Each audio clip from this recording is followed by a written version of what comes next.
nombre de la universidad le damos la bienvenida a Juan Andrés Franco, egresado de la Asociación de Alta Gerencia de Unión Empresarial, y su socio Fernando Bustos, director y socio fundador Bustos y CIA, consultores, quien muy amablemente aceptaron la invitación para transmitir sus valiosos conocimientos en este webinar. Y en segundo lugar, a las personas que aceptaron nuestra invitación. Es importante recordarles que están programados a las 10 de la mañana del día de mañana a través de Facebook, llamado Oportunidades de Negocios entre Alemania y Colombia para la Reactivación Económica por los expertos Torsten Kochau y Edwin Chu. Al final vendrá la franja de preguntas, para lo cual los asistentes pueden hacerlas a través del micrófono o por WhatsApp a los números que aparezcan en pantalla. Sin más preámbulo, les damos la bienvenida a los expertos Juan Andrés Franco y Fernando Bustos.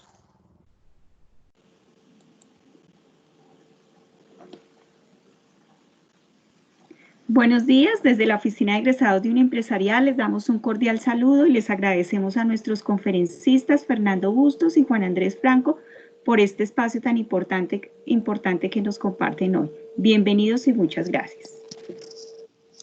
Muchísimas gracias, muy buenos días. Vamos a darle continuidad al webinar que hemos venido desarrollando desde ayer.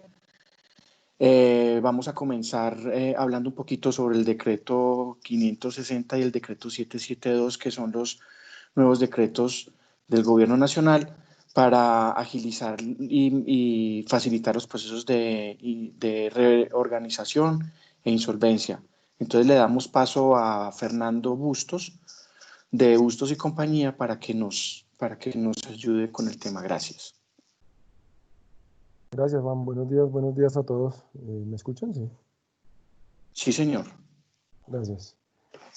Bueno, ayer hablamos un poquito de los principios generales de los procesos de reorganización en todas sus modalidades, cuáles son los objetivos, para qué sirven, por qué funcionan y por qué son útiles precisamente para reactivar empresas. En medio de esta emergencia actual que estamos viviendo por la pandemia y por las medidas que se han tomado para contener su propagación, se han dictado diferentes medidas en materia económica.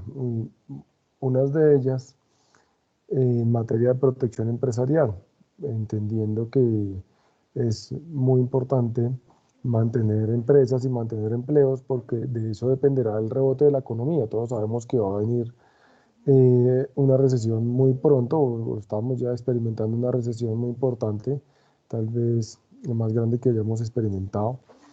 Y qué tanto creceremos el año entrante dependerá en buena medida de qué tantas empresas y empleos logremos salvar y conservar. En este entendido se crearon dentro del decreto 560 unos procedimientos nuevos y se dictaron algunas medidas en materia de conservación empresarial. Igual que en la charla de ayer, pues nos vamos a referir de manera más profunda a los aspectos prácticos, más que a los legales o de tipo normativo, porque pues estamos entre empresarios y la idea es conocer la aplicación práctica de estos procedimientos y cómo pueden ser útiles estos decretos. Entonces entendamos primero que el ámbito de aplicación de este decreto 560, es decir, a quién va dirigido, es a las empresas que han sido afectadas por las razones que originaron esta emergencia económica. Desde ahí empiezan algunos problemas de redacción y de técnica dentro de ese decreto. En principio dice que quienes hayan sido afectados por las razones que generaron la pandemia, que generaron la emergencia económica, y la verdad es que las empresas no se afectan por eso, las empresas se afectan es por las medidas que se han tomado para contenerla, como es el cierre de la economía por los confinamientos que se han decretado. Lo que pasó antes es pues, el brote de la enfermedad que hubo en China y se propagó después por Europa, como todos sabemos, pero eso hasta ahí creo que no afecta profundamente a ninguna empresa en Colombia. Pero bueno, se deberá entender y los jueces deberán entender que lo que quiso decir el legislador es de las empresas que se afectaron de alguna u otra manera por la pandemia. Hay otro problema de aplicación ahí, y es que de alguna manera la Superintendencia de Sociedades ha conceptuado que se debe acreditar la afectación, se debe demostrar que se ha sido afectado, pero esto va un poquito en contra de los mismos principios y los mismos fines de estos procedimientos de emergencia que se crearon, porque tendría que demostrarse que se tuvo la afectación, es decir, tenía que haber pasado ya la afectación, tenía que haber tenido ya lugar la afectación, y estamos apenas a 2 meses largos del inicio de estas medidas de confinamiento. Y si las empresas tienen que esperar a mostrar indicadores y a mostrar y a demostrar que fueron afectadas, pues tendrían que esperar una afectación todavía mayor o a que tengan efectos mucho más grandes y a sufrir un poco más para poder iniciar un trámite de reorganización. En países como Alemania, cuando salieron estos decretos nuevos, se presume que todas las empresas están afectadas y no necesitan demostrar nada. Aquí se dice que hay que demostrar afectación. De todas formas, pues, digamos que los jueces han entendido la importancia de no pegarse a la literalidad de este decreto y las solicitudes están siendo admitidas sin que las empresas tengan que hacer mucha profundidad en esto de la afectación. Pero en principio, el ámbito de aplicación es, esto rige para las empresas, obviamente personas naturales, comerciantes también, que se declaren afectadas por los efectos económicos de la pandemia y de las medidas adoptadas para contenerla.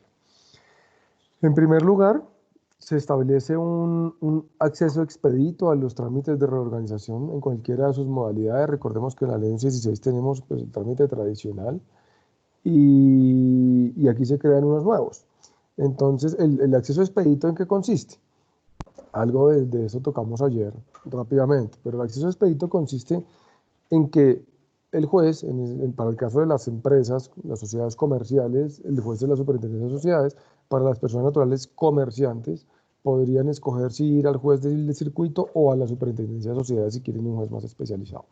Entonces, el juez no tendrá que realizar una auditoría sobre la información contable y financiera que presente la empresa, sino que verifica la completud de los documentos, así dice el decreto. Es decir, que se haya presentado completo lo que se debe presentar y entonces procede a admitirlos. Si encuentra que algo no es consistente, alguna falencia en la información, admite la solicitud y requerirá al deudor para que aclare lo que haga falta. Pero eso no retrasaría la admisión. En la práctica, un par de solicitudes que radicamos la semana antepasada fueron admitidas en 12 días. Entonces sí está surtiendo efecto la admisión expedita porque la Superintendencia de Sociedades estaba demorando entre 5 y 6 meses para admitir una solicitud de reorganización. Como decía, tuvimos en 12 días un par de admisiones, pues es bastante rápido. ¿Por qué es importante la admisión? Recordemos que a partir de la admisión es que surte efecto la gran protección sobre la empresa. Una vez es admitida la empresa en proceso de reorganización, no se puede iniciar ningún proceso de cobro ejecutivo en su contra y no se puede continuar ninguno que ya existiera. Entonces, por eso es tan importante la agilidad en la admisión, porque ahí es donde se implanta ese escudo, esa protección a la empresa que entra en reorganización. Y a partir de ahí, pues ya sabe que no va a ser sujeto de demandas, de embargos, ni de procesos de ejecución de garantías que podrían quitarle activos productivos o quitarle flujos de caja. Entonces, el primer beneficio que tenemos es la admisión expedita. No significa que se hayan reducido los contenidos de los documentos que se deben presentar, ni que ahora la profundidad sea menor, ni nada de eso, no. Siguen siendo los mismos, solo que el juez verifica que estén presentes, no la consistencia de la información. Así hay cosas, hay falencias contables que saltan a la vista, pues evidentemente seguramente va a haber un requerimiento ahí. Voy a hacer una aclaración, yo creo que seguramente todos o muchos de los presentes lo tienen muy claro, pero quiero retomar un poquito la definición de empresa, porque aquí tenemos empresas, tenemos sociedades, tenemos personas naturales comerciantes y hablamos de procesos de reorganización de empresas. Y entonces vendría la pregunta de quién puede acceder a qué.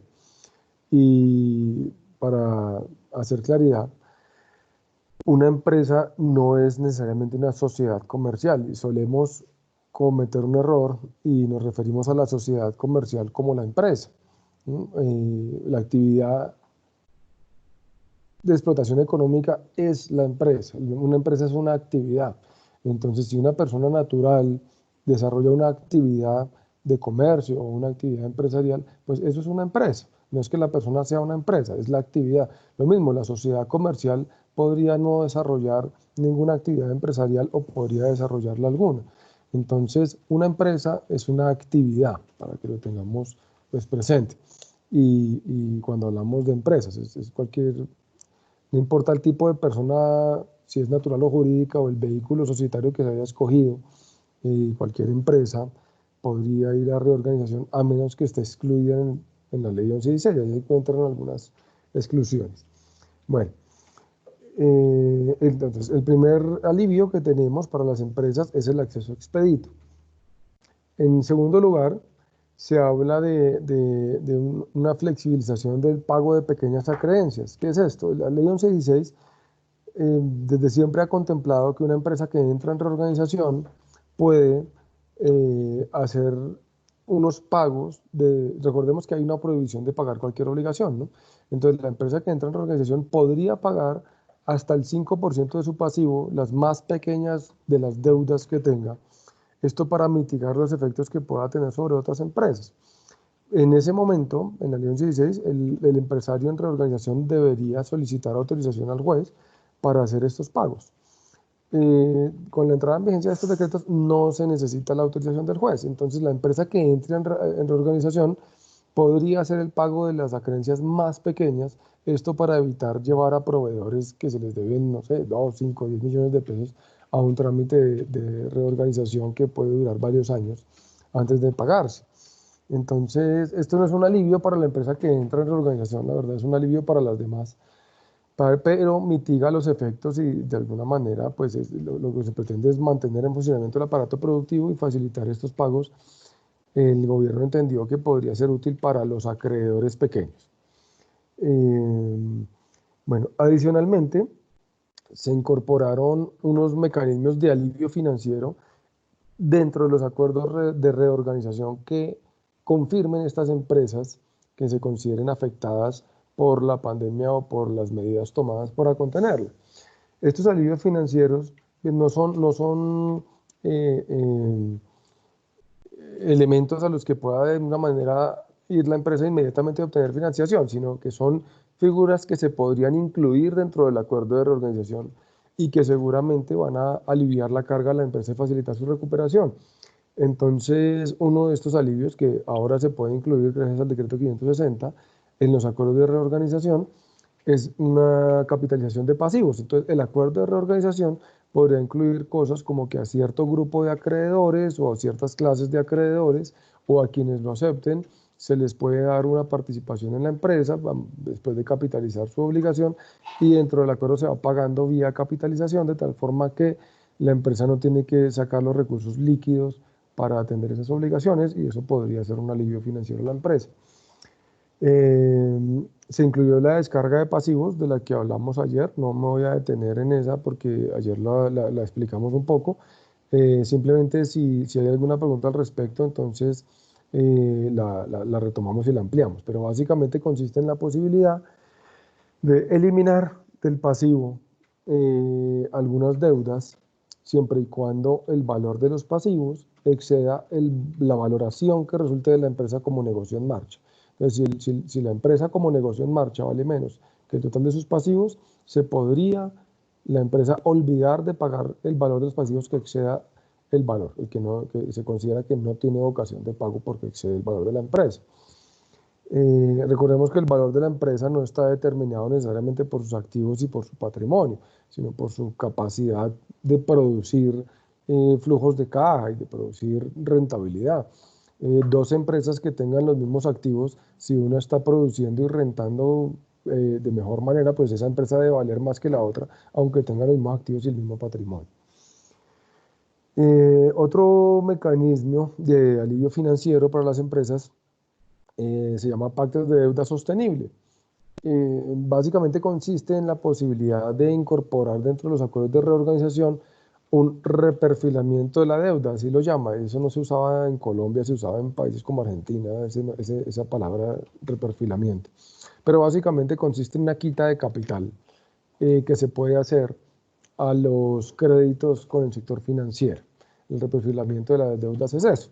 Entonces, los acuerdos de reorganización para los afectados por la situación de la pandemia podrían incorporar unas quitas de capital a la clase de los financieros, que son las entidades de crédito, las vigiladas por la Superintendencia Financiera. Eso se podría incluir en los acuerdos de reorganización y por supuesto sería un alivio para las empresas que necesitan seguir trabajando y no tengan la liquidez para atender sus pasivos.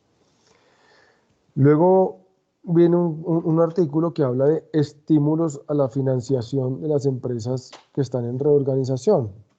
Y esto es muy importante porque tradicionalmente pues, las empresas se han quejado de dificultades para obtener financiación cuando están en reorganización. Y bueno, es otro de los elementos a los que los empresarios y comerciantes le tienen miedo.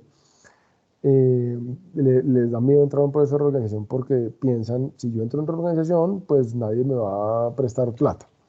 Y la verdad es que no es tanto por el proceso de reorganización. Cuando las empresas incumplen o una persona incumple los pagos de sus créditos a los bancos, pues los reportan las entidades de riesgo y vaya o no vaya al proceso de reorganización, pues el banco no le va a prestar más plata, simplemente porque no está cumpliendo con sus pagos, porque está reportado o porque el análisis que hace el banco de la capacidad de pago, pues encuentra que los flujos de caja son muy débiles para atender la obligación o no ofrece suficientes garantías, entonces no le van a prestar la plata.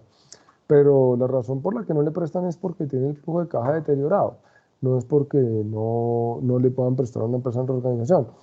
De todas formas, sí hay un problema en nuestra legislación financiera y es que la entidad financiera debe provisionar esas deudas cuando una empresa entra en reorganización y entonces la entidad financiera tendría un deterioro en sus estados financieros al provisionar esa cuenta por cobrar y entonces eso haría que los bancos lo piensen más antes de prestarle plata a una empresa en reorganización.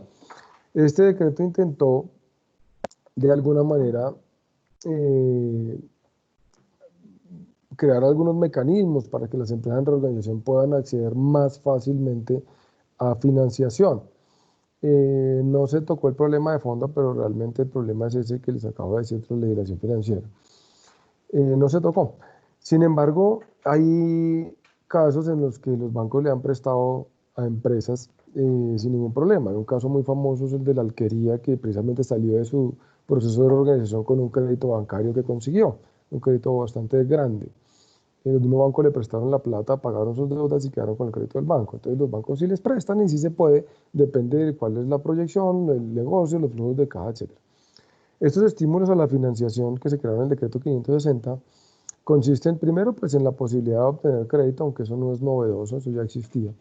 Pero muchas veces a quien va a prestarle la plata a una empresa en reorganización le da un poco de temor porque siente que la empresa en reorganización está débil y entonces exige algunas garantías. Lo que hizo este decreto fue crear unos mecanismos mediante los cuales la empresa en reorganización puede ofrecer garantías reales sobre bienes con autorización del juez, pero incluso podría constituir garantías sobre bienes sobre los cuales ya pesen garantías.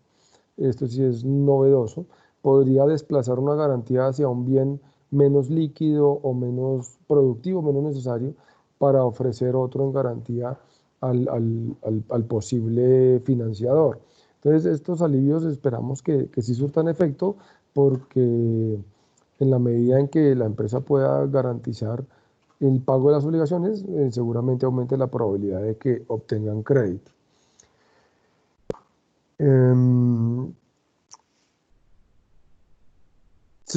Finalmente se creó otro mecanismo que se llama salvamento de empresas en estado de liquidación inminente. Esto lo vimos también un poquito ayer, pero recordémoslo.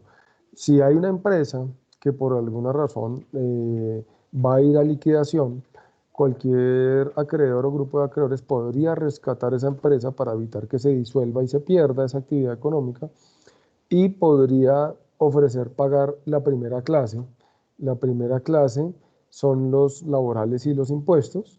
Entonces, si se paga la primera clase, se podría reactivar esa empresa y la empresa podría seguir adelante desarrollando su actividad. También habría que preocuparse por los créditos garantizados dentro del marco de la Ley de Garantías Mobiliarias, que es la Ley 1676 de 2013. No son todos los créditos garantizados, los créditos hipotecarios no habría que pagarlos, ni los que tengan otro tipo de garantías, sino solamente los que están dentro de ese régimen especial de garantías de la Ley de Garantías Mobiliarias.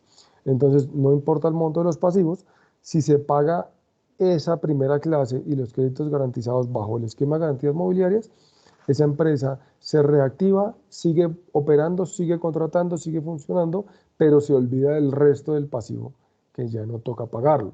Entonces hay una descarga importantísima de los pasivos y hay una unidad productiva que puede seguir funcionando, que puede seguir operando, que seguirá generando empleo. Y obviamente implicará unas pérdidas y una lesión para los derechos de algunos acreedores, pero pues lo que se quiere privilegiar es que la empresa pueda seguir operando y conservar empleos y conservar empresas. Está pendiente el decreto, los decretos ya están vigentes, ya están operando, ya se están aplicando, pero pues está pendiente la revisión constitucional de constitucionalidad que hará la Corte y deberá decidir si esto es constitucional o no, porque pues de alguna manera hay algunos expertos que tienen la opinión que esto implica una expropiación de los derechos del acreedor que debería poder cobrar su obligación. Yo personalmente pienso que no implica esa pérdida de ese derecho porque tal vez los activos de la empresa no alcanzan para pagar todos los créditos, entonces son créditos que no tenían vocación de pago, es continuar un proceso de liquidación que se sabe que va a ser infructuoso, que no va a llegar a pagarse. ¿Por qué no ser más prácticos y más bien olvidarnos de una vez de ese pasivo que ya sabemos que no se va a pagar? Pero bueno, ahí hay diversidad de opiniones.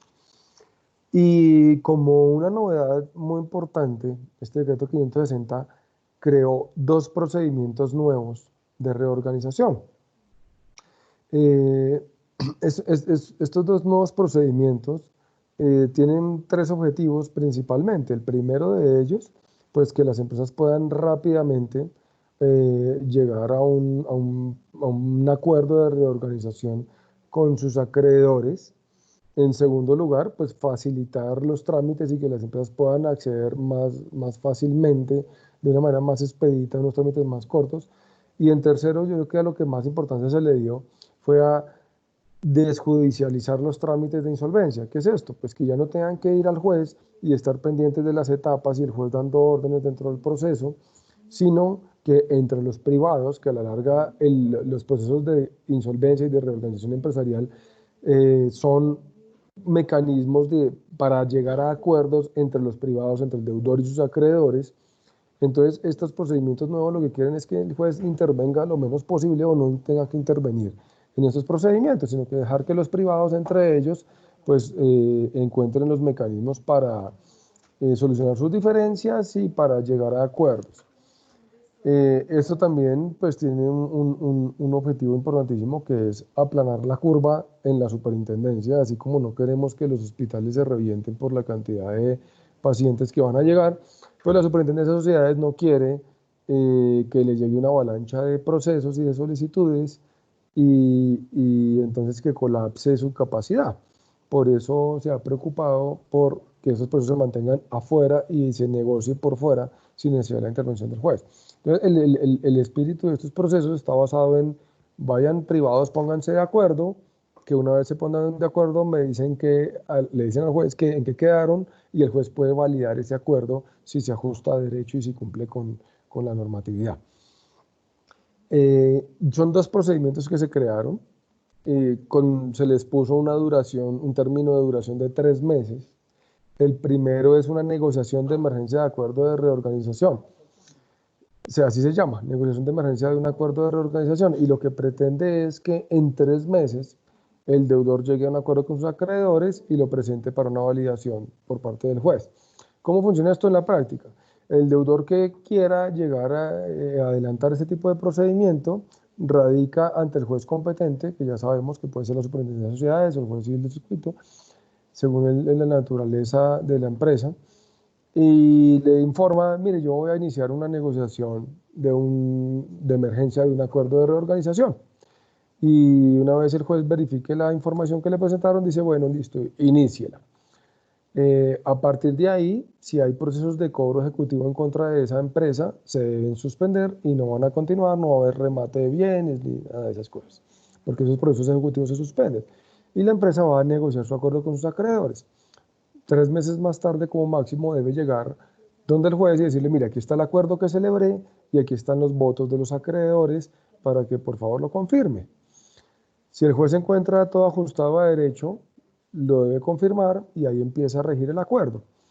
Yo le veo varios inconvenientes a eso. Bueno, ahorita les voy a contar el segundo procedimiento que se creó y ahorita les cuento un poco mi opinión. El segundo procedimiento se llama proceso de recuperación ante las cámaras de comercio, con la idea también de evitar que la gente llegue masivamente a la Superintendencia de Sociedades. Se creó la posibilidad de que los deudores acudan a las cámaras de comercio y con la participación de un mediador de la Cámara de Comercio se faciliten las negociaciones y se llegue a un acuerdo de reorganización para que posteriormente podría llevarse para la validación del juez. Este procedimiento también tiene una duración de 3 meses, funciona de manera muy similar. Se radica la solicitud, se adelanta el trámite y luego, cuando se tiene el acuerdo, se puede llevar para que el juez lo valide. La validación del juez es un paso fundamental, porque si bien los privados pueden hacer los acuerdos que quieran y pueden llegar a los acuerdos que quieran, el acuerdo al que lleguen solo tendría efectos para quienes lo suscribieron o quienes lo consintieron, lo votaron favorablemente, para los acreedores que hayan decidido aceptar las condiciones de pago ofrecidas por la empresa en reorganización. Pero si el acuerdo es validado por el juez, ahí va a funcionar el efecto de las mayorías. Y si el 50% más algo de los votos fue favorable y el juez lo valida, surte efectos para el 100% de los acreedores, incluso para los que no lo votaron o los que lo votaron en contra.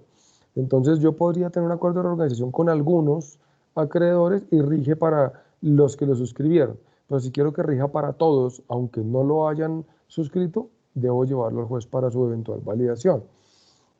Ahora sí, yo les veo algunos inconvenientes a estos procedimientos cortos. Entre ellos, pues lo que necesita una empresa generalmente para recuperarse es un tiempo, sobre todo en una crisis como la que estamos observando. Y si una empresa entra hoy corriendo a un trámite de emergencia y en 3 meses debe presentar un acuerdo de reorganización, tal vez ni siquiera haya terminado de resolver su problema con sus arrendadores o con sus trabajadores y ya tiene que estar cumpliendo un acuerdo de reorganización. Creo que es un tiempo muy corto para que la empresa pueda tener suficiente información y pueda resolver sus problemas. Pero pues eso no sería una falla del procedimiento, sería una falla del empresario que acudió sin resolver lo que tenía que resolver al trámite de insolvencia. Estos dos trámites nuevos tienen una particularidad y es que si no se llega a un acuerdo, no pasa nada. No es como el trámite de reorganización de la Ley 1116, que si el acuerdo no se confirma, la empresa debe ir a liquidación. En el caso de estos dos procedimientos nuevos, si el acuerdo no se confirma, termina el proceso y no pasa nada, y la empresa podría ir al proceso de reorganización de la Ley 1116, incluso después de haber fracasado un acuerdo en este tipo de procesos nuevos.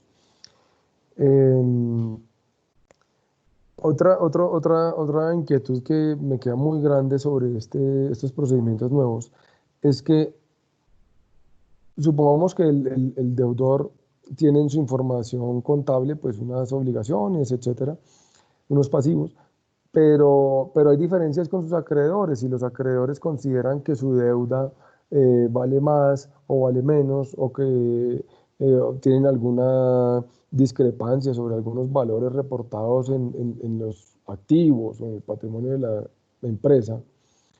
no hay un mecanismo de resolución de ese tipo de controversias dentro de esos procesos nuevos porque el tiempo no da para eso. Entonces, cuando se llega a la confirmación judicial, a que el juez confirme el acuerdo de reorganización, podría presentarse una controversia de este estilo y el deudor no va a tener a la mano sus archivos, sus servidores, sus acetas y todo lo demás para poder aportar pruebas y pues queda el juez en una encrucijada donde tiene que resolver una controversia sin pruebas o podría quedar el acuerdo entonces con una debilidad porque se confirma un acuerdo basado en supuestos que no sabemos si son ciertos y eso podría derivar en una inestabilidad jurídica de esos acuerdos que más tarde podrían ser demandados por nulidades. Yo creo que en pocos meses o años vamos a tener eh, jueces o magistrados de tribunal fallando vía tutela, resolviendo acuerdos de reorganización y nulidades de estas cosas por esta falla que puede presentarse. Ahora, esto se puede resolver si la empresa entiende muy bien el procedimiento y los efectos de estos riesgos y desde el principio pues empieza a encontrar mecanismos para conciliar las controversias y resolver las diferencias que haya con sus acreedores. De todas formas, me parece que queda un riesgo importante ahí. Y me parece que lo que necesita la empresa no es confirmar rápidamente un acuerdo de reorganización, sino ser protegida rápidamente. Y yo creo que ahí es donde no se entendió muy bien lo que necesitan las empresas, porque el resultado que es la celebración del acuerdo de reorganización no va a hacer que la empresa marche y no va a hacer que la empresa se recupere. Lo que le sirve a la empresa es la protección de que nadie le puede demandar, no le pueden quitar sus activos productivos y puede seguir trabajando. Entonces, reducir los tiempos tan drásticamente me parece que puede terminar en riesgos si es que no se ha planeado muy bien el proceso. Y la otra inquietud grande que me queda es sobre el trámite que se adelantará ante las cámaras de comercio, porque se realizará bajo el mecanismo de mediación. El decreto 560 que creó estos mecanismos estableció que pues, se debe reglamentar y las cámaras de comercio deben reglamentar cómo va a ser el procedimiento y cómo van a actuar estos mediadores. Sin embargo, no ha salido el decreto. Confecámaras está trabajando en el procedimiento, pero no ha salido todavía. Estos mediadores normalmente no son expertos en reorganización, no son expertos en trámites de insolvencia. Entonces, también queda la inquietud de quién va a hacer esa labor de mediación si no se cuenta con la formación adecuada.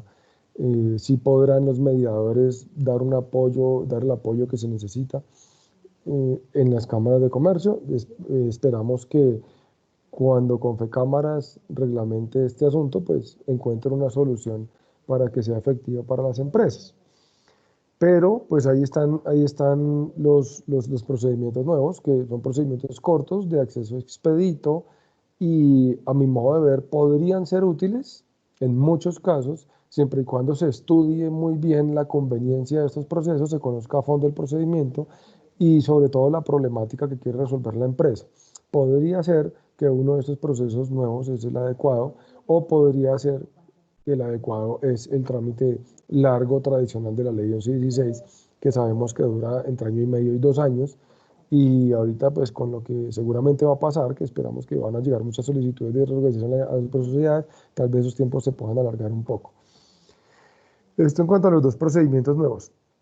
Y en el decreto 742, no recuerdo el número, de la semana antepasada, pero en 772 de la semana antepasada, se creó otro nuevo procedimiento que se llama procedimiento abreviado para pequeñas insolvencias. Y básicamente toda empresa cuyos activos valgan hasta 5.000 salarios mínimos, esto es 4.000 y pico millones de pesos, debe ir a ese trámite si realiza una solicitud de ingreso a un trámite de reorganización por la ley 1116, irá a ese procedimiento abreviado para pequeñas insolvencias.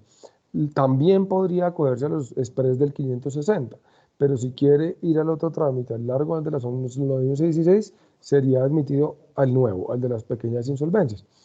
Este trámite es una mezcla, recoge un poco, es un poco parecido al de la Ley 1116, pero la Ley 1116 establecía, o establece, porque sigue vigente, un plazo de 4 meses después de que se solucionan todas las controversias para que ahí sí la empresa negocie con sus acreedores el acuerdo. Este trámite nuevo eliminó esos 4 meses. Entonces, pues también me queda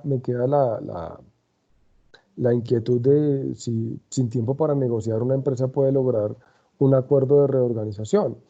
Yo hago una crítica sobre este procedimiento nuevo y es que no necesariamente por tener un menor valor de los activos el problema sea menor o requiera menos tiempo la negociación. Eso muchas veces no tiene nada que ver. Si lo que se quiere proteger es empleos, pues debió medirse tal vez por el número de trabajadores y no por el valor de los activos, o de pronto por el monto de los pasivos, o la cantidad de acreedores, o cualquier otro criterio. Hay muchos casos, especialmente en construcción, donde hay un solo crédito, que es un crédito constructor de 20, 30, 50, 100 mil millones, y unos pequeñitos son empresas con activos enormes, pero con 5 acreedores. Son procesos relativamente sencillos, pero eso no se previó en la norma y se partió de la premisa de que en términos activos más simple el proceso y le quitaron el tiempo de negociación al proceso.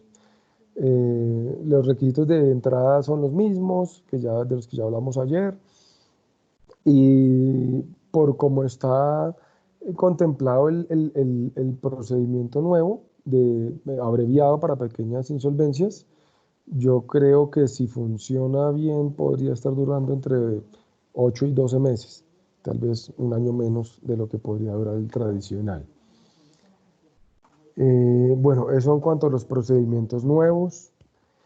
Me gustaría saber si alguno de los asistentes tiene alguna inquietud, si hay preguntas en las que podamos resolver.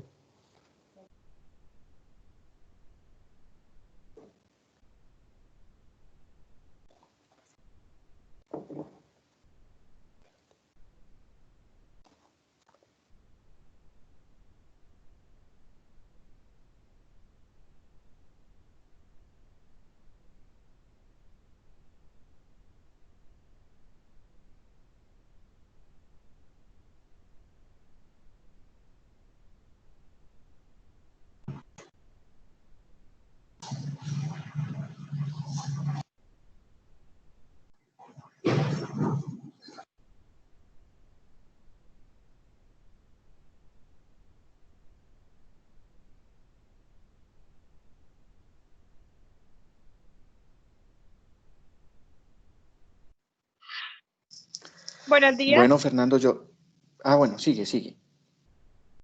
Aló.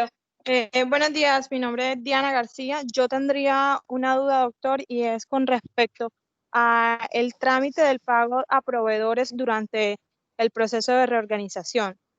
¿Cómo funciona el pago a proveedores durante ese tiempo? A los proveedores es decir, una vez la empresa es admitida a reorganización, debe cumplir a tiempo con los compromisos nuevos que adquiere. Entonces, si a mí me admiten hoy en reorganización y mañana yo hago un pedido a crédito porque tengo pactados 30 días, 60 con mi proveedor, pues a los 30 días debo pagarle esa factura nueva de esa compra que hice hoy.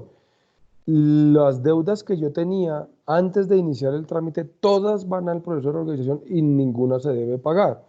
Ahora, si la empresa tiene la caja disponible para pagar proveedores que no quiere resentir, etcétera, la ley 1116 estableció una excepción y dice puede pagar los proveedores las deudas que haya adquirido con proveedores entre la radicación y la admisión de la solicitud. De todas formas, yo siempre tengo que pelear un poquito con las empresas y decirles, hombre, tengan en cuenta su caja primero que todo, porque lo que se trata es de que la empresa pueda continuar y pueda seguir adelante y desarrollar su actividad, y cada peso que se quite de caja es un peso que puede que le haga falta, puede que no. Entonces, si la empresa tiene la caja y no tiene nada más interesante o nada más prioritario que hacer con esa caja, pues páguele a su proveedor, que está permitido dentro de la ley 1116. pero si esa caja le sirve para desarrollar alguna otra actividad que le va a generar rentabilidad, pues hágalo y luego cuando la obtenga ahí sí páguele al proveedor y gánese la rentabilidad y va a darle un mejor uso a la caja. Recordemos que esto no es un ideal, el ideal pues es que la empresa fluya y cumpla a tiempo con todas sus obligaciones, pero si estamos en una situación especial en la que ya no puede cumplir, pues hay que empezar a encontrar alternativas. No, ya sabemos que como no se pudo pagar, pues sí, va a ser difícil para los acreedores recuperar su plata y van a tener que esperarse. Quisiéramos que causar la menor lesión posible, pero pues eso, es decir, ya no se va a poder pagar a tiempo y hay que partir de esa base y ser prácticos con eso. Entonces, por más que la empresa tenga la voluntad, si no tiene la caja no puede cumplir con sus créditos y entonces la recomendación es piénselo 2 veces antes de usar cada peso de su caja porque le puede hacer falta para algo vital. Entonces hay que resolver lo vital primero y luego pues ahí sí lo importante, lo prioritario. Pero en principio todas las deudas que tiene van al proceso de reorganización, las nuevas que adquiere las debe pagar a tiempo. Entonces, si pactaste 30 días con tu proveedor, a los 30 días debes pagarle, y pactaste 60, a los 60 debes pagarle. Si a los 60 no hay para pagarle, lo puedes llamar y decirle, mira, no puedo, como normalmente pasa, necesito 15 días, necesito lo que sea, y esos acuerdos se pueden hacer. ¿Listo?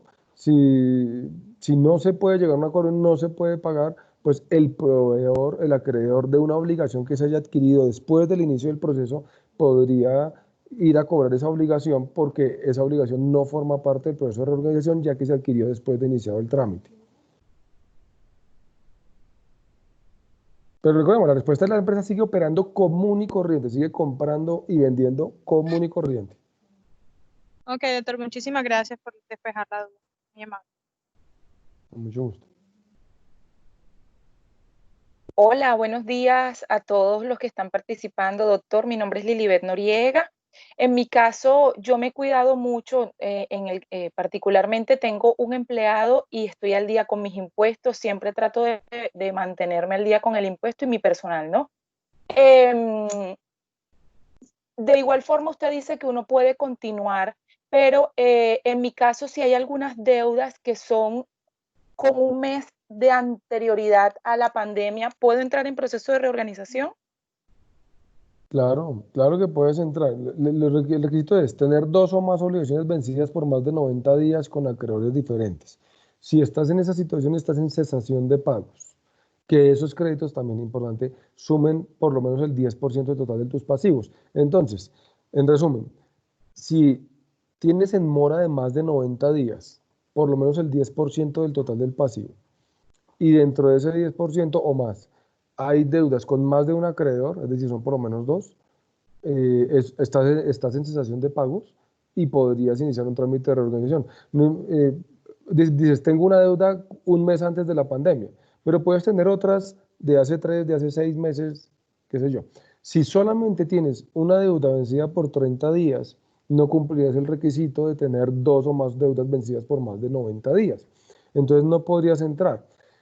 Hay un supuesto de admisibilidad que se llama, así como el de la cesación de pagos, que es el que ya les conté, está uno que se llama incapacidad de pago inminente. Si la empresa está al día en sus obligaciones, pero prevé que por alguna razón no puede pagar a tiempo, está en incapacidad de pago inminente, así esté al día y podría entrar. Solo que durante la emergencia económica, en el decreto 560, se suspendió la incapacidad de pago inminente como supuesto de admisibilidad, de tal forma que no se puede entrar. Esto lo hizo la superintendencia, yo creo, para aplanar la curva y evitar que le lleguen muchas empresas que prevén que no van a poder cumplir a la vez, entonces se suspendió la incapacidad de pago inminente. Entonces, hoy en día no se puede ir al proceso de reorganización por incapacidad de pago inminente mientras estemos en esta emergencia económica.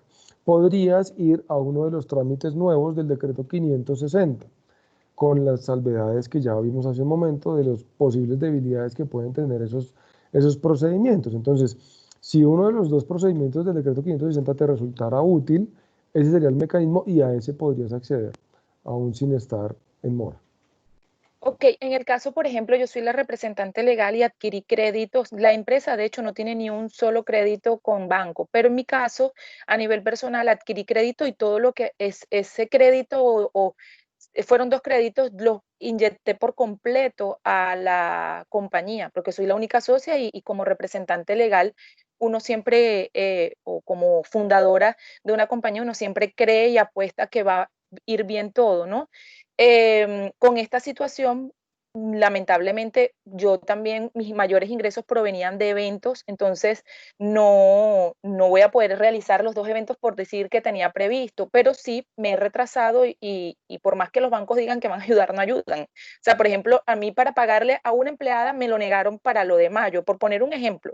Entonces, yo a nivel personal pudiese también verme en la posibilidad de insolventarme o no.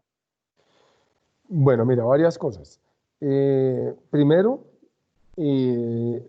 un poco una cuestión del éxito. El término no es insolventarse, porque insolventarse de alguna manera es más como desaparecer los activos para evitar responder por las Ah, no, eso obligaciones. no. Digamos, es No, una eso no. conducta reprochando, por eso te digo, digamos, eso es una cuestión simplemente para hacerte la claridad sobre el término.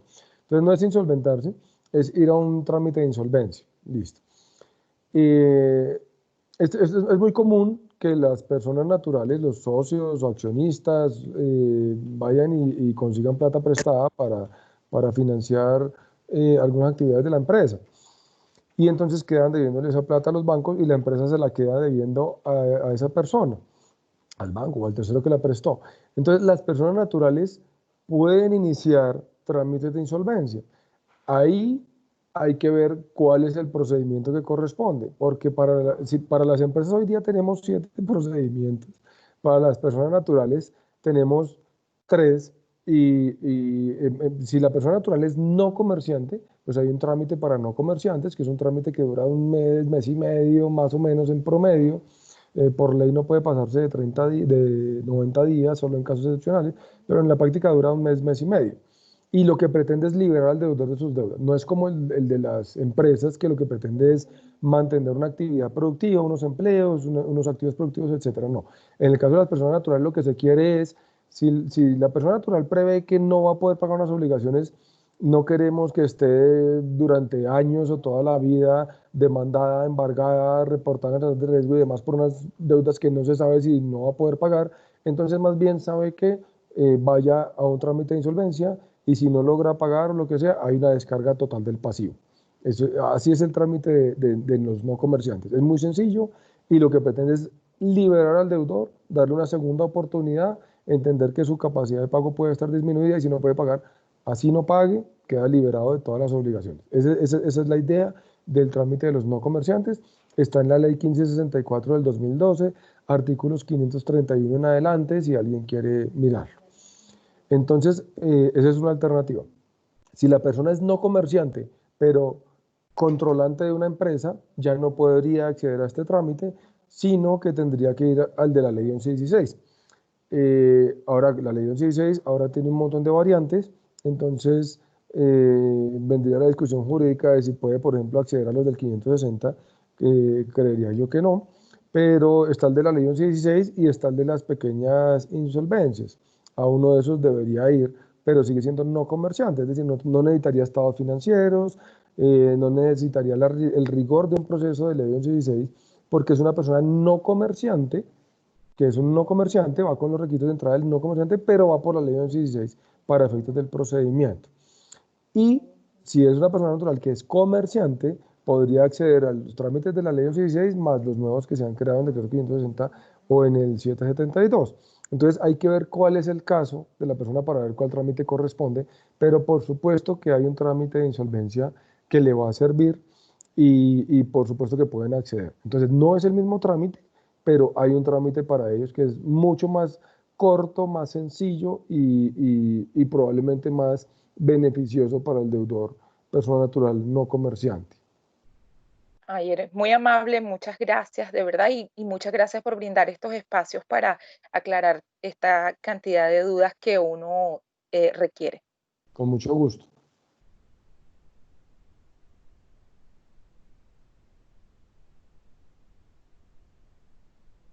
Buenos días, doctor. Doctor, una pregunta. ¿Cuándo de pronto el juez o la superintendencia podría determinar o hasta qué porcentaje de deuda podría determinar que la empresa se puede ir a un trámite de insolvencia o que definitivamente hay que liquidarla? Esa pregunta es muy importante porque nos ayuda a solucionar otro de los mitos y leyendas. El juez no tiene facultades para hacer eso que tú acabas de decir. No está dentro de sus roles, no está dentro de sus posibilidades. La ley no le otorgó esa posibilidad. Entendamos que los trámites de insolvencia de empresas o de reorganización empresarial son mecanismos de negociación entre el deudor y sus acreedores. El juez interviene lo menos posible. El juez interviene si hay una controversia y no se ponen de acuerdo. El juez dice, bueno, tiene la razón el deudor o el acreedor según lo que la ley diga, pero no es según su criterio. Es lo que son procesos donde está perfectamente establecido cómo se adelantan y la ley ha establecido claramente que hasta dónde interviene el juez, y la verdad es que interviene lo menos posible. Entonces, no es el juez el llamado a decir esta empresa es viable o no, y eso está ampliamente desarrollado y conceptuado. Imagínate que tú como empresaria consideras que comprar una máquina puede ser un, un negocio importante porque te da un flujo de caja a mediano plazo, y medio planeta considera que es la peor decisión que puedes tomar. Entonces, ¿cómo entra el juez con una bolita de cristal a adivinar si ese negocio te va a salir bien o te va a salir mal? El empresario tiene que contar con una disposición, una capacidad de decisión y de tomar riesgos responsablemente, pero pues tomar decisiones y tomar riesgos. En eso consiste ser empresario.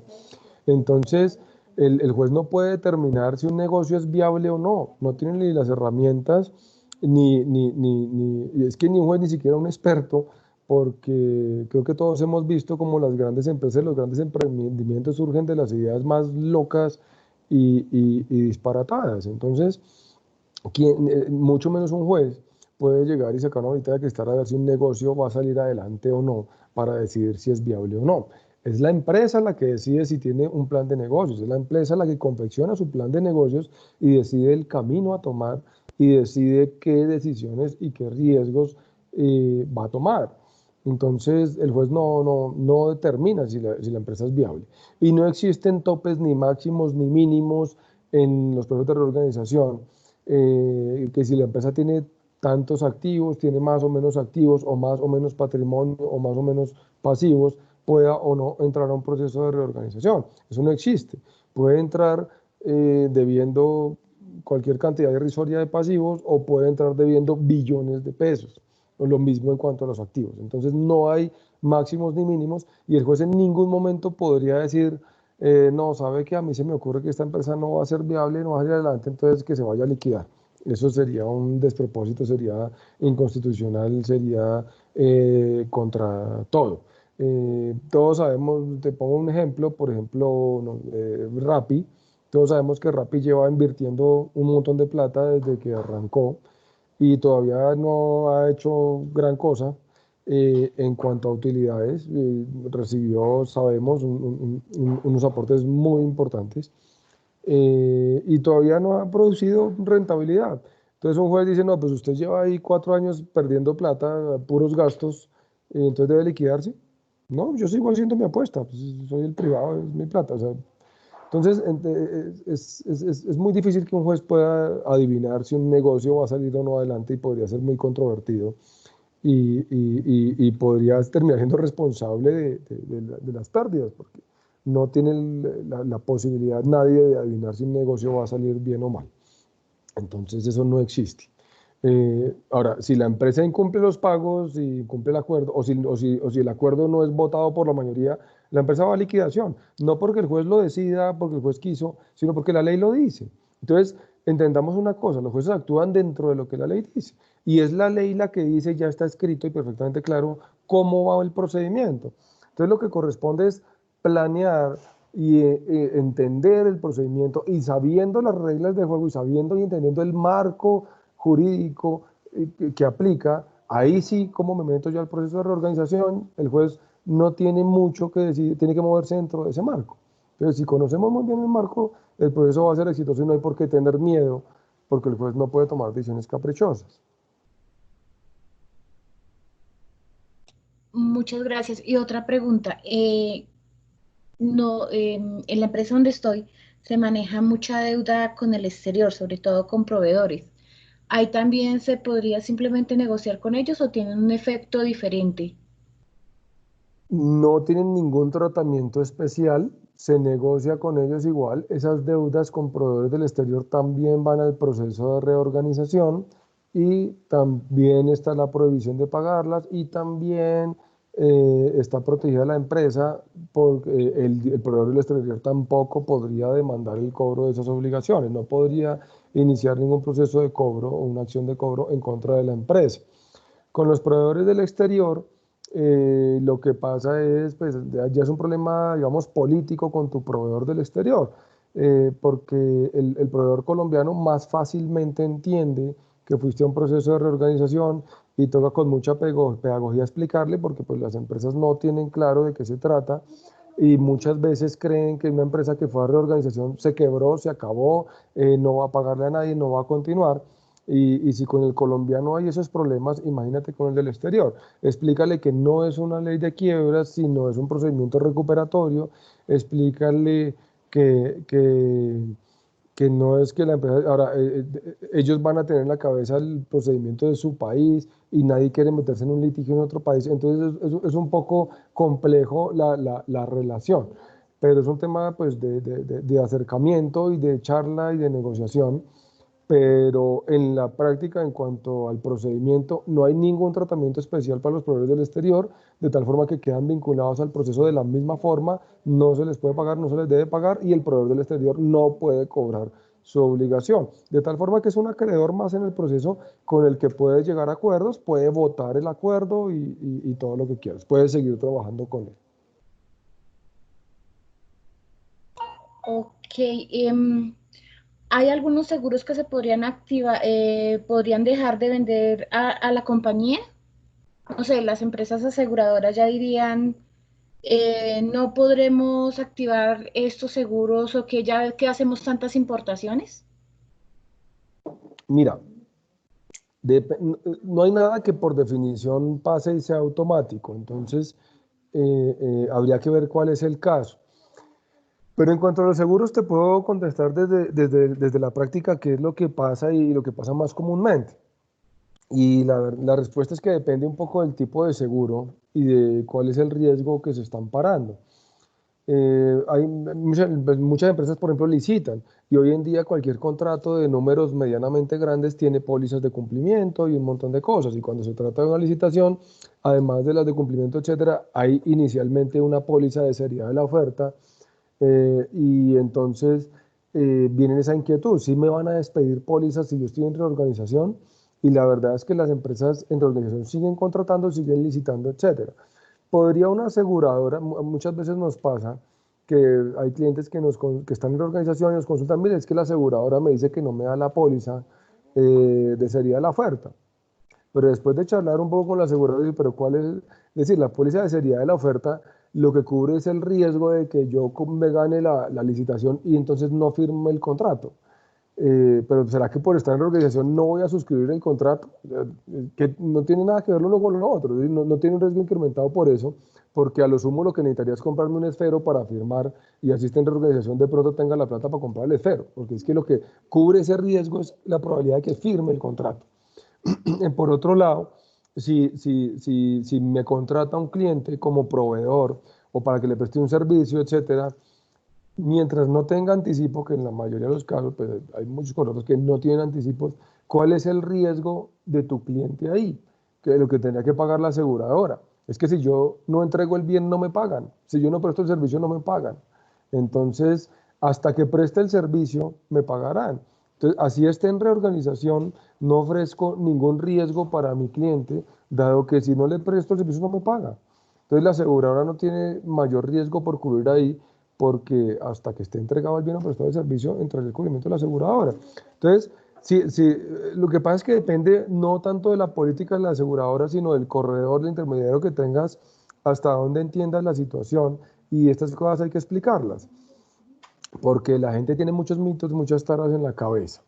Pero lo cierto es que la mayoría de pólizas se siguen expidiendo y las empresas siguen contratando. Hay una cosa importante y es la aseguradora, al igual que el banco, puede detectar que la empresa tiene un riesgo de flujo de caja, no por el trámite de reorganización, sino porque es que ya viene mal y por eso es que no ha podido pagar y por eso fue a reorganización. Al contrario, en reorganización su posición mejora porque ya no tiene que atender los pasivos, entonces se le libera caja. Pero si está ese riesgo incrementado, con o sin proceso de reorganización, la aseguradora podría pedir garantías, podría pedir codeudores, avalistas o algún esquema de garantías, y, al igual que un banco para otorgar un crédito. Entonces se puede negociar con la aseguradora. Donde a veces hay los problemas es con los proveedores del exterior. Supongamos que el proveedor del exterior tiene la cartera asegurada con una aseguradora del exterior, y entonces vete y cuéntale a una aseguradora del exterior que es que entraste en la organización, pero que vas a pagar y todo eso, olvídate. La aseguradora del exterior le va a pagar la cartera a tu proveedor del exterior, y entonces seguramente la aseguradora paga eso y dice ya no le cubro más ese riesgo, y entonces el proveedor del exterior tendría que, si te va a financiar, si te va a dar crédito, pues lo asumirá el riesgo él, ya no podrá asegurar su cartera porque la aseguradora le va a decir, yo le pago, pero hasta aquí llego. Pero en muchos casos donde hay proveedores del exterior, se puede hablar con el proveedor y acordar con ellos, y si la cartera no se atrasa y se pagan las obligaciones a tiempo, pues no tiene por qué dar parte de su aseguradora para eso, ¿no? Entonces, es un mecanismo muy de negociación, pero no es cierto que una empresa que entre a reorganización inmediatamente no sea sujeto de expedición de pólizas. En la inmensa mayoría de los casos se siguen expidiendo las pólizas. A veces hay que constituir garantías por la debilidad en el flujo de caja, pero cuando están en el exterior hay que ser un poco más creativos y negociar con el proveedor. Perfecto, doctor. Muchísimas gracias. Mucho gusto. Buenos días, doctor Bustos. Mi nombre es Claudia Casas. Mi pregunta es, en el caso de la compañía donde estoy, más o menos el 85% es endeudamiento financiero y el 70% más o menos está a corto plazo, y pues el tema es la preocupación de pagarle a los bancos. Entonces, pues bueno, ya estamos haciendo el tema de negociar, pero pues entra la situación del pago de los intereses. Si la empresa se acoge a un proceso de estos de reorganización, ¿los intereses se suspenderían o eso sí hay que continuar pagándolos? Gracias. Ni se suspenden, ni hay que continuar pagándolos, ni nada. Te olvidas de los intereses para siempre. Esa es la respuesta corta. Si se van a pagar o no intereses, supongamos que tu empresa sea admitida hoy a un trámite de reorganización. Entonces, ya no tienes que ir a negociar con el banco para rogarle por un plazo. Y ahorita voy a hacer una acotación sobre eso, sobre las medidas que son tomadas sobre los supuestos alivios de bancos para las empresas. Sino que esa deuda va al proceso de reorganización, igual que todas las demás. Si se van a pagar o no intereses, depende de lo que diga el acuerdo de reorganización. El acuerdo de reorganización establecerá si se van a reconocer o no intereses. Entonces, si tú quieres poner en tu acuerdo y ofrecer a tus acreedores del sistema financiero que les vas a reconocer cierta tasa de interés y se las van a pagar en cierto momento, en 1 año, en 2 años, en 10 años, lo que diga el acuerdo de reorganización, puedes pactarlo. Y así estará dispuesto un acuerdo de reorganización que será votado, y si está la mayoría de los votos, entonces será aprobado y regirá para todos. Y si tú le pusiste el acuerdo que vas a pagar DTF más algo o una tasa fija o lo que sea, pues eso regirá. Si le pusiste el acuerdo que no vas a reconocer ni a pagar intereses a nadie, o a los financieros, o a los impuestos, o a la clase que quieras, y el acuerdo se confirma, eso rige para todos. Entonces, si el acuerdo dice que no se reconocerán y no se pagarán intereses, pues no se reconocerán y no se pagarán intereses, si el acuerdo se confirma en esas condiciones. Entonces, no importa lo que esté pactado en la obligación, el acuerdo de reorganización es el que nos va a decir, el que va a determinar cómo se van a pagar las obligaciones, en qué plazos, con qué periodos de gracia, con qué intereses, si es que se ponen, estará sujeto al acuerdo de reorganización, ¿vale? Ayer lo decíamos, la Superintendencia de Sociedades en los últimos años ha recogido unas sentencias por allá de los años 80, Y una sentencia de la Corte donde dice que si se paga tarde por culpa del deudor, por efecto de la pérdida del poder adquisitivo de la moneda, se está pagando menos plata de lo que valía la obligación, entonces el pago tarde no extingue la obligación porque pagó menos. Entonces, que debe incluirse por lo menos un IPC. Si no se reconocen intereses dentro del acuerdo. Un IPC en Colombia normalmente pues, ha estado entre el 3,5. Hay que ver después de esta locura de la pandemia en que, cómo se afecta eso, puede que pase cualquier cosa. Pero normalmente es un 3,5 de efectivo anual, que pues es simplemente mantener el valor de la moneda, y no es una tasa de intereses comercial que podría deteriorar las finanzas de la empresa. Entonces, si finalmente el juez ordena que hay que incluir una indexación, porque si no se pagaría menos, pues la indexación va a valer eso, un 3 y algo efectivo anual. Pero normalmente, es decir, es muy común encontrar acuerdos sin intereses. Y pues hay quienes los ponen, ¿no? Depende de cada negociación y cada acuerdo. Pero los intereses son materia de negociación dentro del acuerdo y lo que define el acuerdo es lo que regirá. Muchísimas gracias, doctor. Queda respondida mi pregunta. Con mucho gusto.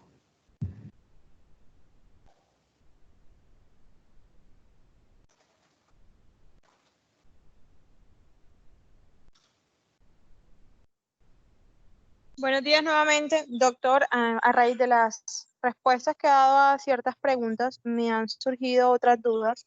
La principal estaría en cuánto un acuerdo, pues, se falla en contra de la empresa o cuando no se logra el acuerdo, sería la pregunta. La- ¿En qué posiciones mis acreedores podrían decir, no, no estoy de acuerdo con este proceso, la empresa va a liquidación? Bien, los acreedores no podrían decir no estoy de acuerdo con el proceso, porque, bueno, lo pueden decir, estamos en un país de libre expresión, pero no pueden hacer nada contra el procedimiento porque está arreglado y así dice la ley que se debe adelantar el procedimiento y hay un principio de universalidad que establece que todos los acreedores quedan vinculados al proceso de reorganización, quieran o no, les guste o no. Ninguno se puede abstraer del proceso de reorganización. Entonces, una vez una empresa es admitida de reorganización, nadie le puede cobrar, le guste o no el proceso de reorganización. ¿Listo? Hasta ahí le toca someterse al proceso a todos los acreedores, sea autoridad fiscal, sea banco, sea laboral, el proveedor, cualquier acreedor queda vinculado al proceso y todos los pasivos quedan vinculados al proceso. La empresa, con base en sus expectativas, en sus necesidades, etcétera, confeccionará y propondrá un acuerdo de reorganización. Ese acuerdo será votado, a eso sí tienen derecho los acreedores, a votar el acuerdo de reorganización y tienen derecho a un voto por cada peso que se les está debiendo de capital, sin incluir intereses ni sanciones. En los procesos de reorganización, también el deudor no es la empresa, es los accionistas de la empresa, los dueños del capital de la empresa, y en el caso de personas naturales, comerciantes, el deudor, votan también el acuerdo de reorganización. ¿Y cuántos votos tienen? Lo que aparezca en la cifra del patrimonio al momento de la apertura del proceso de reorganización. Entonces, votan los dueños de la empresa y votan todos los acreedores.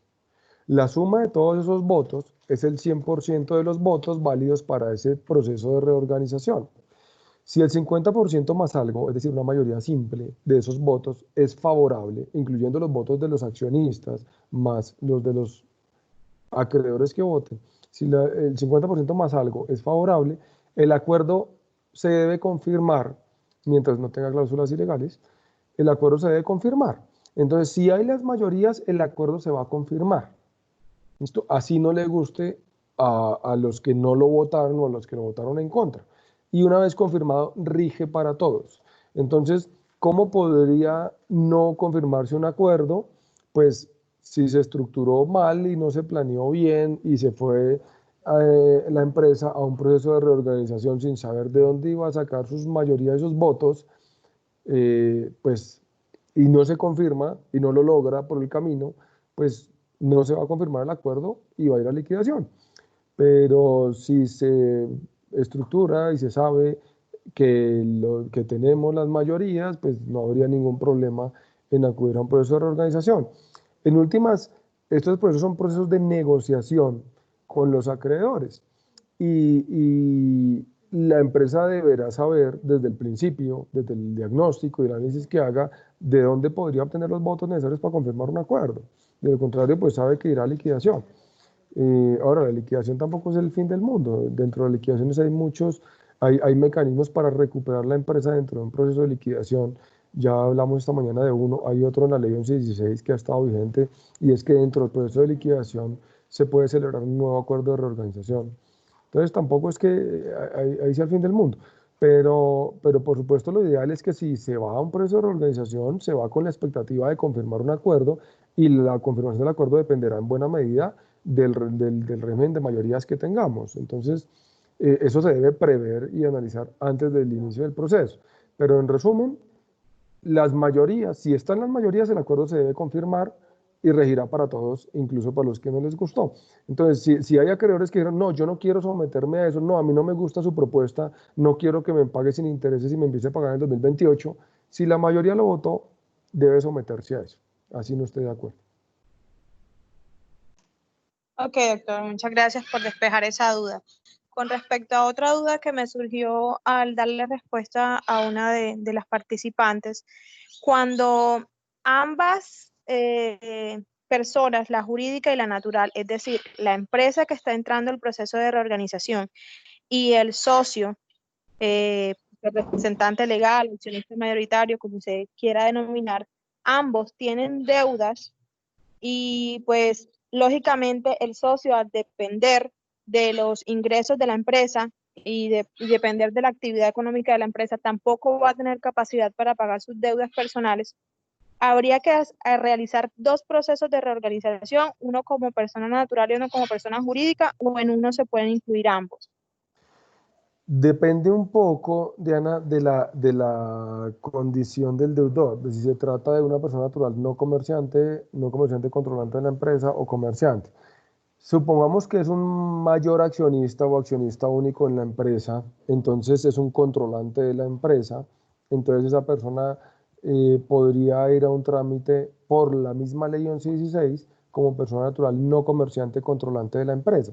Y son dos procesos separados, uno para la empresa, otro para la persona, porque en últimas lo que hablábamos ahorita de las mayorías, pues va a ser diferente para la empresa y para la persona natural, porque la persona natural puede haber firmado como codeudor algunos pagares de la empresa con los bancos, pero no debe los salarios, no debe los impuestos, no debe a los proveedores, pero de pronto debe sus tarjetas de crédito, de pronto un crédito hipotecario, qué sé yo, y tiene unos bienes distintos, tiene su carro, su casa y otros bienes distintos de los que tiene la empresa, que tiene unos activos productivos.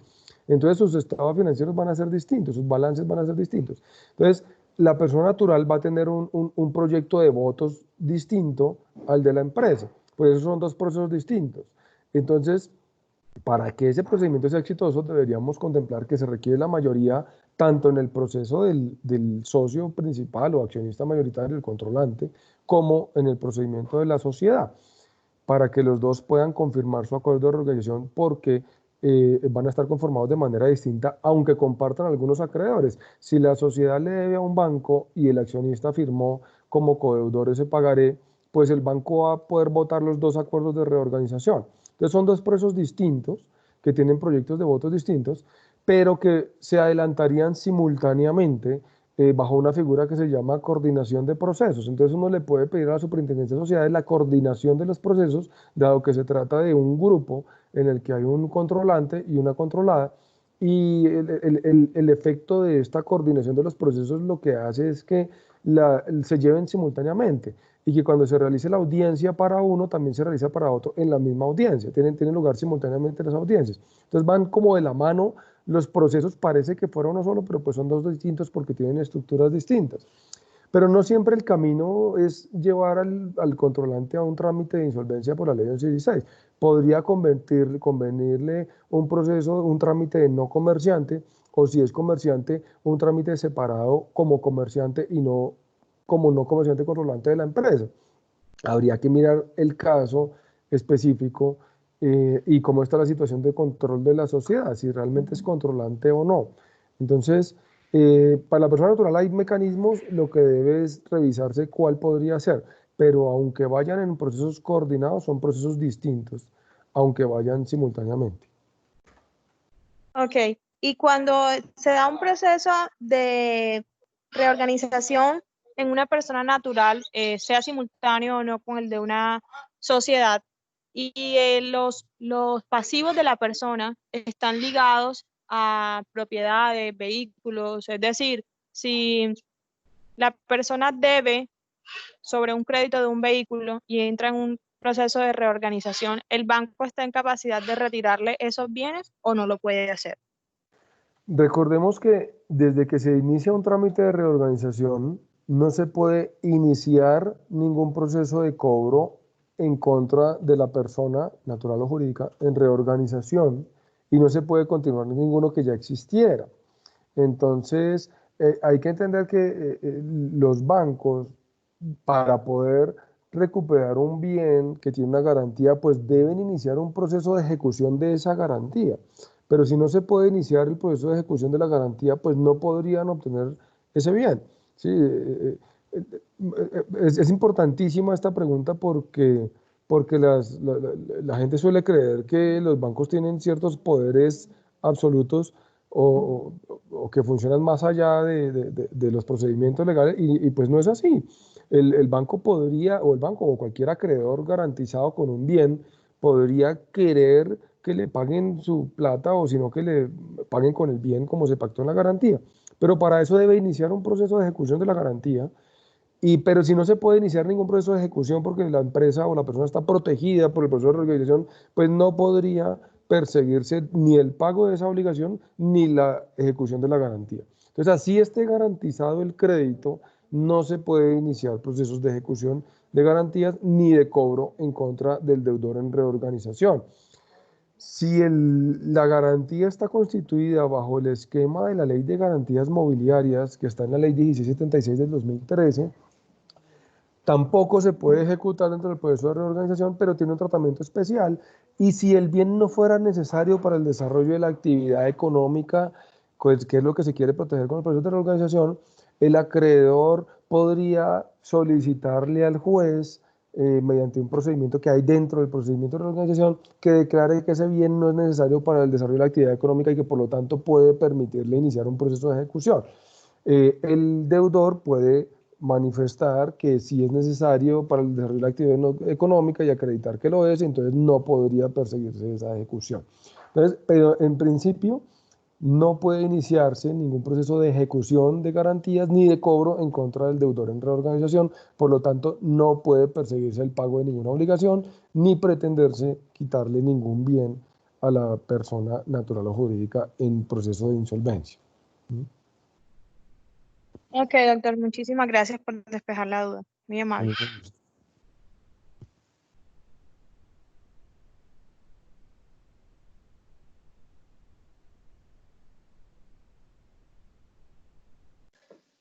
Fernando, yo quisiera aprovechar este momento para que nos explicara un poquito sobre el asunto del patrimonio de las empresas, porque cuando una empresa hay un deterioro del patrimonio más del 50%, debería entrar en liquidación obligatoria. Pero cuando se somete un trámite de insolvencia, quisiera que nos explicara si el patrimonio se puede deteriorar más del 50% o inclusive si el patrimonio podría ser un patrimonio negativo. O sea, que una empresa pueda presentar estados financieros con un patrimonio de menos 100 millones de pesos. Bien, muy importante porque también muchas veces las empresas tienen mitos y leyendas al respecto. Primero, respondo primero la segunda parte y es, una empresa puede ir a reorganización teniendo el patrimonio negativo en menos lo que quiere. ¿Listo? No existen topes máximos ni mínimos respecto del patrimonio. Ahora, en cuanto a la causal de disolución por pérdidas, que es de lo que estaba hablando sobre la situación que se configura cuando las pérdidas reducen el patrimonio al punto que queda por debajo del 50% del capital suscrito. Ahí se configura la causal de disolución por pérdidas. No es que la empresa debe ir a liquidación. La ley 1429 del 2010 estableció que cuando una empresa entra en esa situación, tiene 18 meses de plazo para tomar las medidas tendientes a enervar o a solucionar esa situación. Y fíjese que no son 18 meses para enervarlas, son 18 meses para tomar las medidas. Si las medidas tienen o no efecto, bueno, ahí vendrá otro debate. Entonces no es que cuando se presenta la situación la empresa debe ir a liquidación inmediatamente. Tiene 18 meses para tomar las medidas y si las toman, pues puede seguir adelante. En el decreto 560, en virtud de la emergencia económica, y se reiteró en el 772, se suspendió en Colombia la configuración de la causal de la disolución por pérdidas para evitar que las empresas tengan que ir a liquidación por esa razón. En este momento la causal de disolución por pérdidas está suspendida en Colombia junto con otros artículos del Código de Comercio. De tal forma que hoy en día ninguna empresa entra en causal de disolución por pérdidas mientras esté vigente estos decretos, que son por 24 meses. Y la empresa, así esté con el patrimonio negativo, puede ir a un proceso de reorganización y eso no es un obstáculo para que lo haga. Pero es muy importante, las empresas no se acaban cuando el capital se reduce a menos de la mitad. Se pueden adoptar muchas medidas. La medida más común, la primera que se le ocurre a la gente es pues meterle una capitalización, capitalicemos, metámosle plata y subimos el capital y lo retornamos y ya. Pero hay muchas otras posibilidades. Una medida puede ser no aumentar, sino reducir el capital y además sale más barato, ¿no? Si el capital que era de, no sé, 1.000 millones se redujo a 200, pues al reducir el capital de 1.000 a 200, en 200 quedamos con el 100% y ya no estamos en causal de disolución obligatoria. Y no tuvimos que meternos en una capitalización y pagar por una capitalización. Hay muchos mecanismos para solucionar, para enervar la causal de disolución, pero lo importante es que hay por ley 18 meses de plazo para tomar las decisiones. Y los 18 meses de plazo, ¿desde cuándo empiezan a correr? Ahí viene otro problema conceptual, porque yo puedo tener a 31 de diciembre del 2018 unas pérdidas que bajaron mi patrimonio, lo redujeron tanto que quedó en cero, o quedó por debajo de la mitad o quedó negativo. Y los balances son a 31 de diciembre del 2018. Pero los balances requieren de una asamblea para su aprobación. Y si los balances están, pero los accionistas no se enteraron porque no hubo asamblea, ¿cómo hacemos para que tomen las decisiones para enervar la causal, sino para que les corra el plazo de los 18 meses? Entonces, debería haber una asamblea y una vez tenga lugar la asamblea, ahí se enteran y les empieza a correr el plazo. Pero si por alguna razón no hubo asamblea, como en este caso, sabemos que en 2020 se suspendió el plazo para realizar las asambleas, entonces los estados financieros, hay muchas empresas que no los han aprobado y que están en causal de disolución, pero si los accionistas no se han enterado. Entonces es muy relativo, no es que automáticamente tenga que ir la empresa a liquidación. Esto no significa que entonces van a durar indefinidamente en causal de disolución y ahora no hagan nada. No, no es una invitación a que no hagan nada, pero sí a que entendamos que hay que enervar la causal, hay que tomar decisiones, pero hay 18 meses para tomarlas, desde que se enteran los accionistas. Entonces, no hay que salir a liquidar las empresas porque pasó eso, sino hay que encontrar mecanismos para recuperarlas.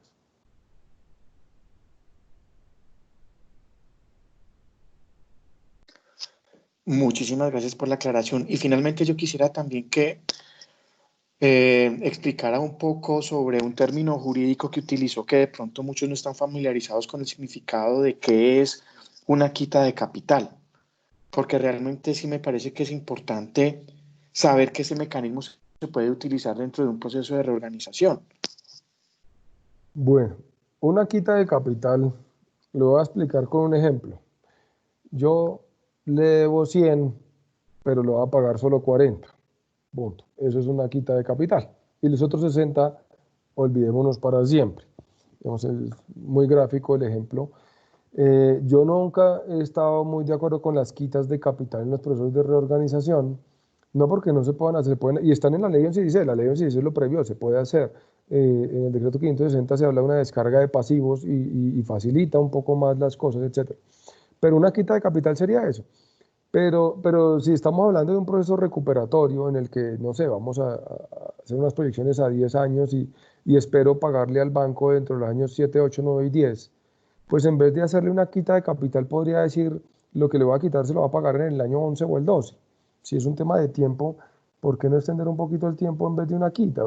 Ya no está comprometida la viabilidad de la empresa, porque ya se ha recuperado, ha tenido con qué pagar los últimos, durante el año 7, 8, 9 y 10. Pues en vez de hacer una quita, pague durante el año 11, digamos, ya no pagó intereses, ya lesionó un poco a sus acreedores, podría no lesionarlos más. Y por eso no me gusta la figura de la quita. De pronto necesita un poco de tiempo para pagar el pedacito que le quedó faltando. Entonces, eso es lo que se llama una quita de capital y está en la ley 1116 y está vigente y se puede hacer. En el decreto 560 se crearon dos mecanismos. La descarga de pasivos, que simplemente es, recordemos, si el valor del pasivo excede el valor de la empresa como negocio en marcha, ese valor se descarga. Se descarga es que no se va a pagar nunca. Ya, el acuerdo de la organización podría tener contemplado ese aspecto. Si la empresa como negocio en marcha vale 10, pero el pasivo vale 25, entonces yo voy a hacer un acuerdo de reorganización donde voy a pagar 10. Los otros 15, descarga de pasivos, el acuerdo de reorganización no los contempla y la empresa nunca los va a tener que pagar. Listo. Es una descarga de pasivos. Y el otro caso donde hay estas digamos, descargas es en la recuperación de la empresa en la situación de inminente liquidación. Si la empresa va a ir a liquidación o ya se ordenó la liquidación de la empresa, se podría rescatar pagando la primera clase, recordemos son laborales, fiscales y parafiscales, y los garantizados dentro del procedimiento, dentro del marco de las garantías mobiliarias únicamente, y no más. Habría una descarga de pasivos del resto del pasivo, sin importar su valor. Listo, esos son los tres casos donde se han contemplado esas reducciones del valor del pasivo que no tendrían que ser atendidas.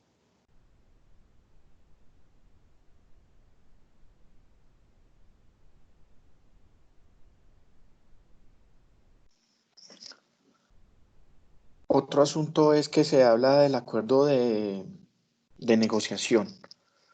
¿Quién redacta el acuerdo de negociación? Normalmente lo propone la empresa. La empresa lo propone, el deudor, es una oferta que hace el deudor de cómo puede atender sus obligaciones, y los acreedores, tanto internos, que son los accionistas, como externos, ya sabemos, bancos, DIAN, proveedores, etcétera, lo pueden votar. Pero normalmente lo redacta la empresa, el deudor. Entonces la empresa tiene la potestad de decirle a los acreedores, les voy a pagar en estos plazos y reconociéndole estos intereses, o no le reconozco intereses, sino que le reconozco la corrección monetaria, pues el ETF, el IPC.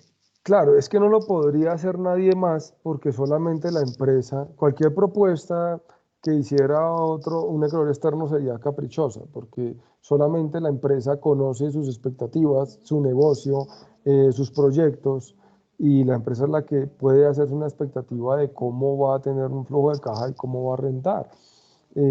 Cualquier otro podría esperar mejores condiciones, por supuesto, y puede contraproponer y lo que sea, y vendrá un proceso de negociación.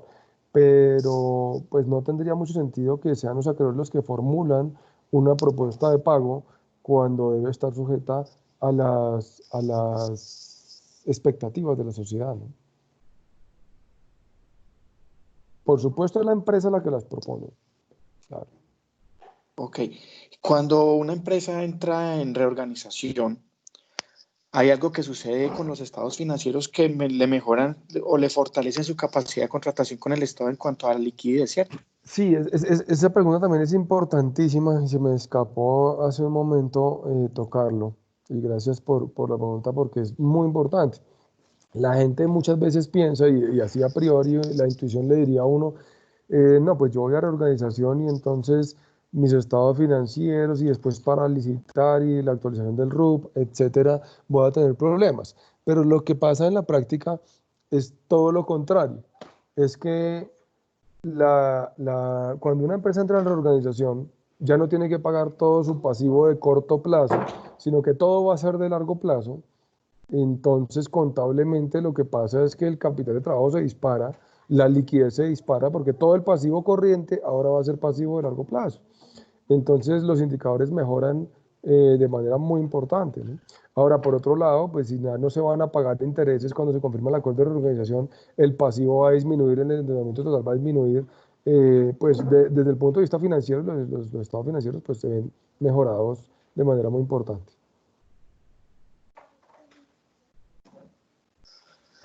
¿Y hay algún riesgo de que, por ejemplo, en el caso si yo voy a hacer un contrato con una empresa, no sé, si pública o privada, ellos consideren que porque la empresa nuestra está en reorganización, esa empresa es riesgosa para contratar con la empresa? ¿Hay alguna ley al respecto? La misma 1116 estableció que no se puede dar ningún tratamiento especial y no se puede a las empresas en reorganización, digamos en las licitaciones, no, que es que no lo contrato porque no, eso es ilegal. No se puede desmejorar en ningún momento las condiciones a las que puede acceder a un concurso, a una licitación, a una contratación, las empresas en reorganización. Incluso se estableció que cualquier cláusula en un contrato que establezca que si una empresa va a reorganización, entonces sufre alguna desmejora, alguna multa, alguna sanción o se termina el contrato, todas las cláusulas se entienden por no escritas. Esto no se puede pactar nada para hacer daño a una empresa en reorganización. Ningún pliego de licitación podría contener una cláusula que establezca que no pueden participar en reorganización o que si entra en reorganización se acaba el contrato o cosas de esas. Y si lo hacen es ilegal y pues eso no va a surtir ningún efecto.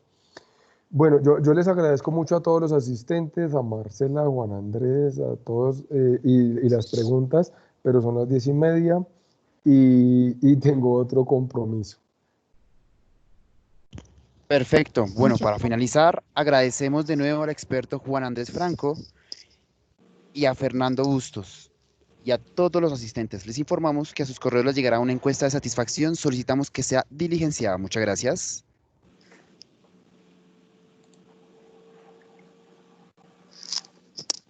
Muchas gracias a todos, en especial a nuestros conferencistas que nos aclararon diversas dudas sobre este tema de recuperación empresarial. Y pues me gustaría que rápidamente nos recuerden como los datos de contacto para que las personas que de pronto quieran hacerles alguna otra pregunta lo puedan hacer, y también que nos recuerden si nos van a compartir las memorias de estas dos sesiones, por favor. Muchas gracias. Listo, Marcela, muchas gracias. Claro que sí, vamos a compartir las memorias. Ya veremos el mecanismo para eso, pero por supuesto que sí. Y sobre todo recogiendo un poco las preguntas que yo creo que muy oportunas y muy interesantes. Para contactarnos, www.bustosicidaconsultores.com o vía WhatsApp. Hay un teléfono que es muy fácil de recordar, 322-260-6060. No sé si de pronto Juan lo puede poner en el chat o algo, o en la presentación, irá con las memorias. Pero ahí en la página web hay mucho más información y también pueden contactarnos. Y muchas gracias, Marcela, y muchas gracias a todos los asistentes, que es un tema muy importante y muy oportuno. Muchas gracias a ti, Fernando. Y entonces, si me comparten las memorias, pues yo me encargo de hacerlas llegar al correo de nuestros inscritos para estas dos sesiones que tuvimos del webinar. Mil gracias para todos y un feliz día entonces. Feliz tarde para todos. Gracias, hasta luego.